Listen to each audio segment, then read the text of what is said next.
Welcome back, sports fans. Rob Webster once again coming to you from deep in the heart of Texas. Today we're going to review week 6. We're going to take a look ahead to week 7.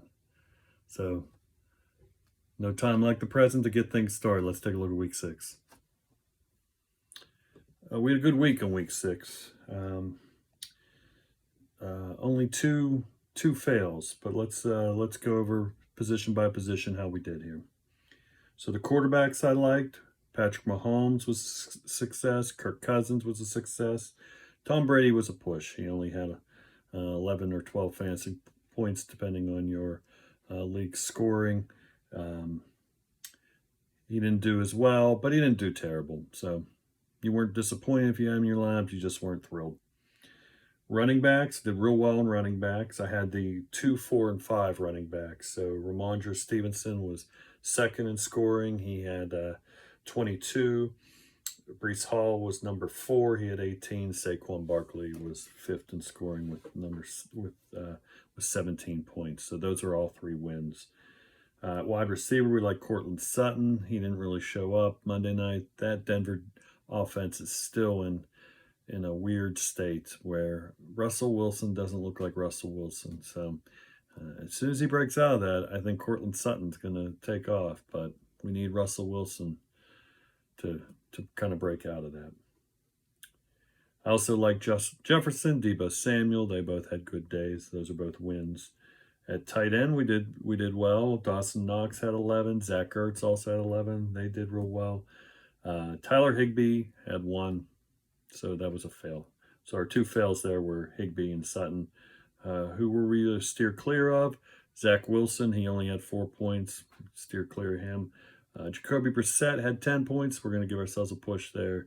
You could have done better, but you could have done worse. At running back, we're going to give ourselves 2 pushes there. Devin Singletary had 12. One thing I noticed about Buffalo's offense, when they are in close games, Devin Singletary sees a lot of work. When they're in blowouts, he does not. Just know if there's a soft opponent against the Buffalo Bills, Devin Singletary shouldn't be in your lineup. If there's a tough opponent, he should be. Najee Harris, he had a decent day. Not a great day, but still pushed 12 points. At receiver, Rashad Bateman, Drake London, they both scored 0 and 5 accordingly, so those are both wins. And at tight end, we liked Ty Conklin, we said steer clear of Ty Conklin, who had 1 point, and Cole Kmet, who also had 1 point. So those are both successes. That gives us 14 successes, 2 failures, 4 pushes. That gives us a 80%. So good B minus. We're getting better and better as the weeks go by. We're becoming a better student. We may just get a degree yet, you know. As far as our sleeper is concerned, hey, here's a big shock for you. Once again, 2 wins, 2 losses. So I'm at 50-50. We like Kenny Pickett. He went out with a concussion, so that's a no. Benjamin, not really. He wasn't terrible, but he wasn't good. He was just mediocre. Devontae Smith had a good day against the Cowboys. A no fan had a good day against the Cardinals. So once again, always look at my sleepers. Know I'm going to get 2. Try to put 2 in your lineup. But as I always say, enough with living in the past. Let's move on to week 7.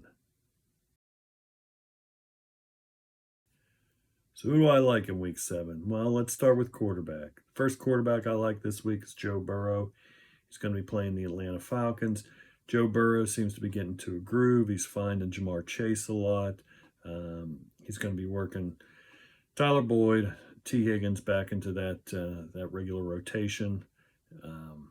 You want to hit this guy when he hits his stride. So I believe he's heading into that groove. He should be getting into your lineup this week. He'll have a good week against the Atlanta Falcons.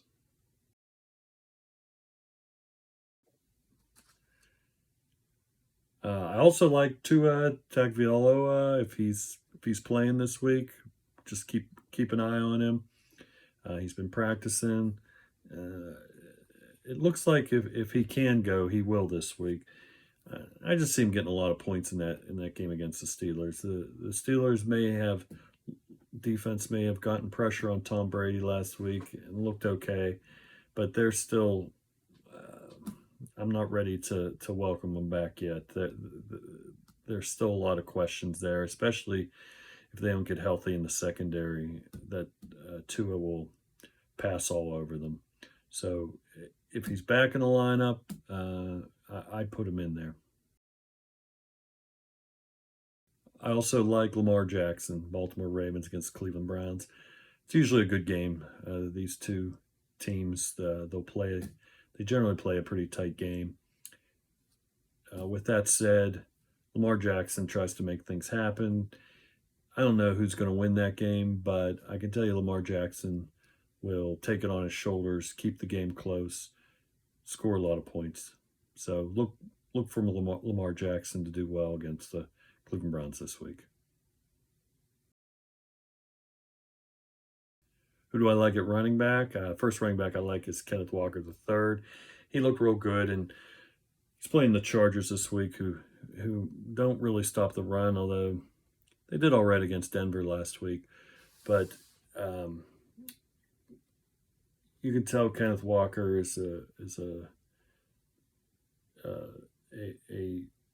integral part of that Seattle offense. They're going to give him a lot of touches. They were even throwing to him more last week.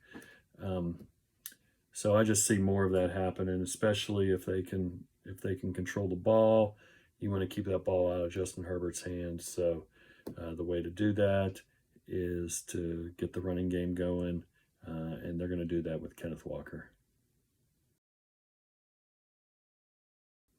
His opponent in that game I also like, Austin Ekeler, for the Chargers against the Seahawks.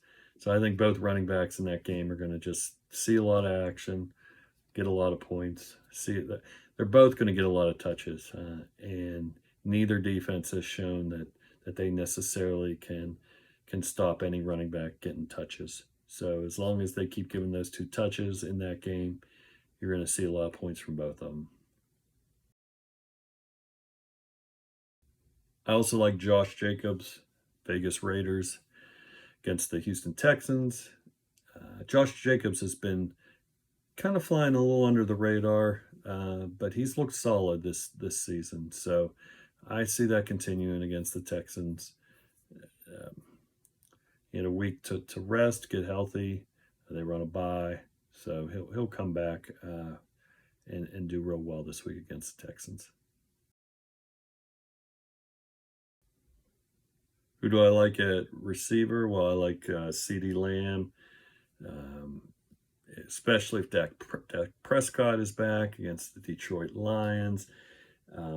You know, Dak's going to be relying heavily on what's familiar, and so CeeDee Lamb, he'll be looking for him often. Michael Gallup, now that he's back, hasn't looked great. He's not back to his old stride yet. So I see Dak looking for CeeDee Lamb a lot this week, especially if Dak is back. I also like Michael Pittman Jr. for the Indianapolis Colts against the Tennessee Titans. He's just getting a lot of targets. Him and Alec Pierce are both good starts. I just think Pittman's just a little better. Ryan's going to look for him. These two teams met earlier in the season. And Pittman had a decent game. So I see that continuing this week. I also like Allen Lazard for the Green Bay Packers against the Washington Commanders. Aaron Rodgers, he's still Aaron Rodgers, so it's not like he's terrible. He might not be playing at the level we're used to, but these are the Commanders. They haven't played great defense this year. Ron Rivera has that team kind of walking on eggshells. There's a lot going on there, a lot of distraction with their owner, things going on there. But Aaron Rodgers is going to find Allen Lazard enough in that game to make it worth your while. Who do I like at tight end? Well, if you watch this channel regularly, you know that it's nobody other than Travis Kelce and Mark Andrews. But this week, I got some good feelings here. So George Kittle, he's for the San Francisco 49ers. He's going to be playing the Chiefs. You know, they're going to pass a lot. He looked good last week. George Kittle could be moving back up into that number one tier for tight ends. You know, that game between the Chiefs and the 49ers is going to be a tight end showcase. So mark that on your calendar if you're a fan of the position, because you won't see a better matchup this year. So I see George Kittle actually getting some targets and turn those into some catches and some yardage. I also like Kyle Pitts this week for the Atlanta Falcons against the Cincinnati Bengals. You know, Kyle Pitts finally broke the seal, scored a touchdown. They need to. I don't know what Atlanta's doing. They have these talented playmakers, Drake London, Kyle Pitts. They're just not using them properly.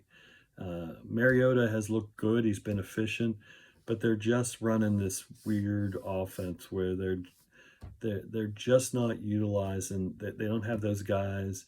They're playmakers on the field enough to make it really worth their while. If they start getting those guys on the field more frequently, you'd see Pitts and London, you'd see their stats really shoot up. I still think Pitts is going to make it worth your while at tight end, just because tight end is so sparsely populated, and he's such a talent. So I see him this week against the Bengals. They're going to have to pass to keep up with Joe Burrow, and he's the guy. So Kyle Pitts is going to see a lot of balls from Mariota. And finally, at tight end, I like David Njoku. Cleveland Browns against the Baltimore Ravens. You know, I said that Ravens Browns game, that's usually a good game, very familiar opponents. They know each other. So they're going to, Jacoby Brissett, he likes to find Amari Cooper, he likes to find David Njoku. They're going to have to keep up with Lamar Jackson. To do that, you know, like I said, I don't like any tight ends other than Travis Kelce and Mark Andrews. But Njoku, he should do all right this week. So who would I steer clear of this week? First name on that list, Jared Goff, Detroit Lions against the Dallas Cowboys. You know, Goff's last game, he kind of laid an egg against the New England Patriots. Goff's been looking great this year. He's been a top 10 quarterback without a doubt, fantasy football wise. I think that Dallas pass rush is going to be too much for him. He'll have Amon St. Brown back. St. Brown back this week, but I just the Dallas pass rush is too much. Even Jalen Hurts struggled with it a little. You know, really what won that game for the Eagles was the Cowboys turning the ball over. So I'd steer clear of Jared Goff this week. I'd also steer clear of Justin Fields, Chicago Bears against the New England Patriots. That Patriots D is playing solid. Belichick knows how to scheme, knows how to handle young quarterbacks. Justin Fields just hasn't looked all that comfortable. They don't have him running a great offense. It's just a recipe for a low point total. So I don't see Justin Fields getting a lot of points this week. At running back, I would steer clear of Clyde Edwards-Helaire, Kansas City Chiefs against the San Francisco 49ers. That San Francisco defense has been tough this year. And Clyde Edwards-Helaire just hasn't been a great back. So if you have better options, I'd put those in your lineup. Steer clear of him this week. I'd also steer clear of James Conner on the Thursday night game. Arizona Cardinals against the New Orleans Saints. New Orleans Defense can be tough, and their secondary hasn't been that good this year. Um, with the return of DeAndre Hopkins, I see the pass game getting a little more prolific. Murray working his magic, moving his feet a lot. It's just you're gonna see Connor get less touches this week, and the touches he is gonna get, he's gonna have a tough time finding space with that tough New Orleans D line. At wide receiver, I'd steer clear of Juju Smith-Schuster for the Kansas City Chiefs as well, against San Francisco 49ers. I think that the Chiefs will do fine. I actually think they'll beat the 49ers. Um, Mahomes is just not a one receiver guy. And so that defense is tough. He'll find people, he'll find openings, he'll score points. They always do.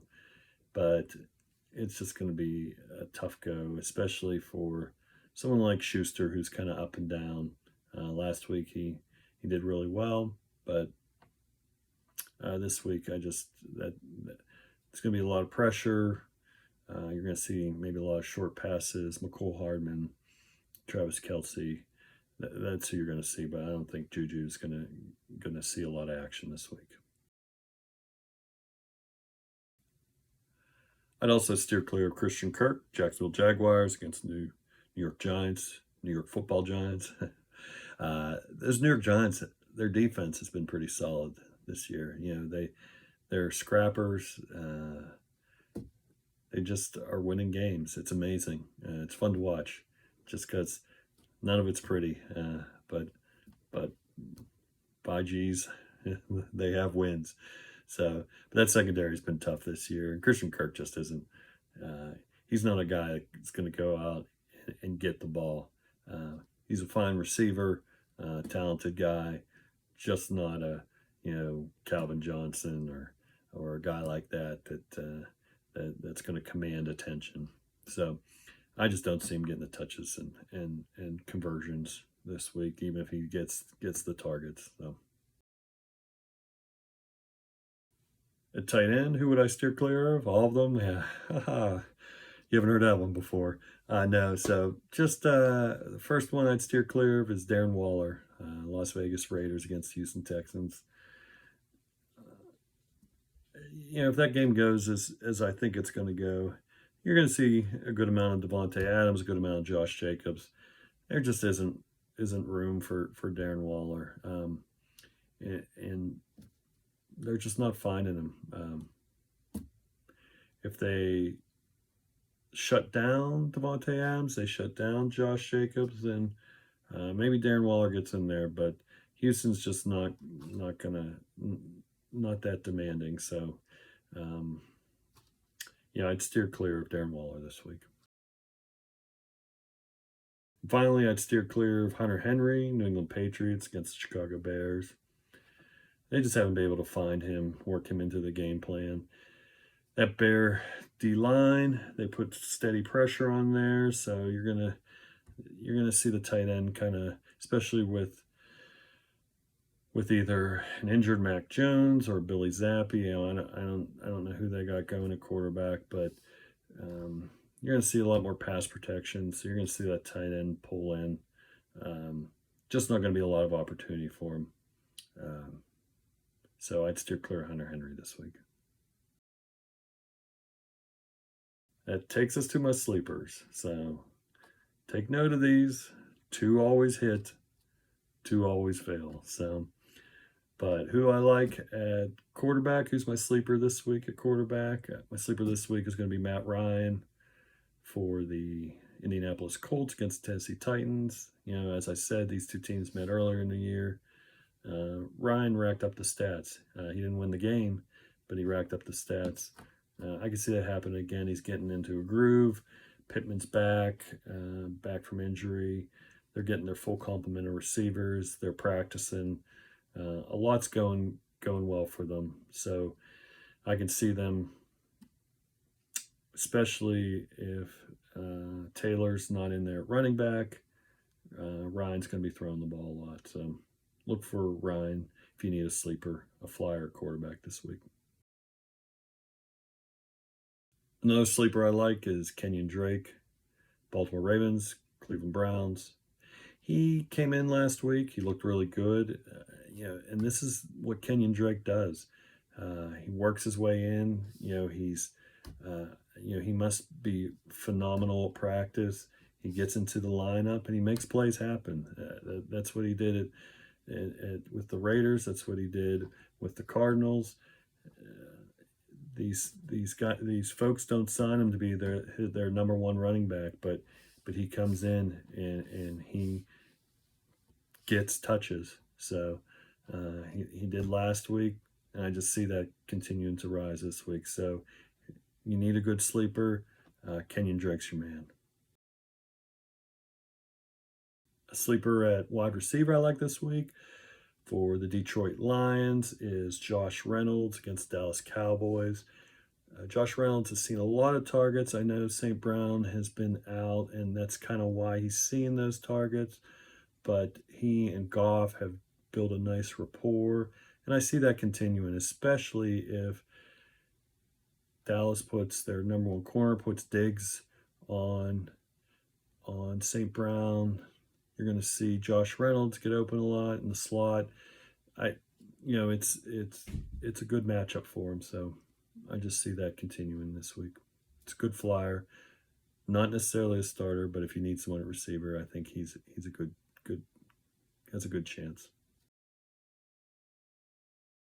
And finally, my last sleeper is at tight end, Juwan Johnson, New Orleans Saints against the Arizona Cardinals on that Thursday night game. The Saints are kind of deplenished at pass catcher, we'll just say in general. So they got to throw to someone.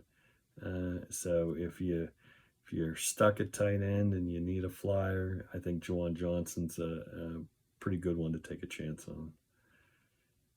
And that, everybody, is week 7. I want to thank you for watching. Once again, if you have any questions specifically or in general, leave them in the comments and I will respond to them.